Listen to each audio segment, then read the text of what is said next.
আসলে দেশে কোনো কিছু ঠিক থাকবে না।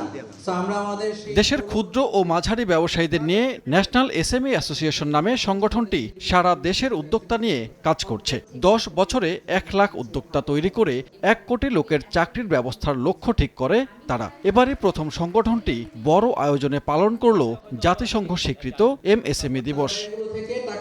আলোচনা সভায় যোগ দেন এনসিপির নেতারা। মূল প্রবন্ধে বলা হয় 100 টাকার মধ্যে ব্যাংকগুলো মাত্র 12 টাকা এসএমই খাতে ঋণ দেয়। সভায় এনসিপির মুখ্য সংগঠক ব্যবসা খাতে নৈরাজ্যের জন্য বড় ব্যবসায়ীদের ভূমিকাকে দায়ী করেন। নেগোসিয়েশনের মধ্যে হাত মিলিয়েছে এবং এই রাজনীতিবিদরা সরকারের টেন্ডার থেকে শুরু করে যত বিজনেস অপরচুনিটি আছে এগুলো একদম ইলিগালি অযৌক্তিকভাবে কিছু মানুষের মধ্যে কুক্ষিগত করে ফেলেছে। এই কালচারটা থেকে আমাদের বের হয়ে আসার জন্য আমাদের একটা চক্রের বিরুদ্ধে ফাইট করতে হবে।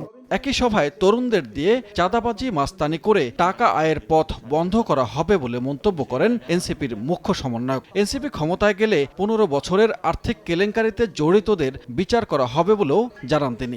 আমরা পার্লামেন্টে যাব এবং সরকার গঠন করব, এটাতে বাংলাদেশের 18 কোটি মানুষের কোনো সন্দেহের কোনো অবতারণা রাখার প্রয়োজন নেই।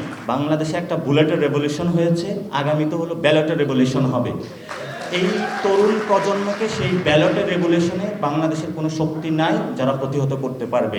এবং বাংলাদেশে যে পলিটিক্যালি ফাইন্যান্সিয়াল মডেল কালচার রয়েছে, চাঁদাবাজি, মাস্তানি, মিছিল মিটিংয়ে যাওয়া, টাকা ইনকাম করা, এগুলো আমরা ইনশাআল্লাহ বাংলাদেশে বন্ধ করে দেব।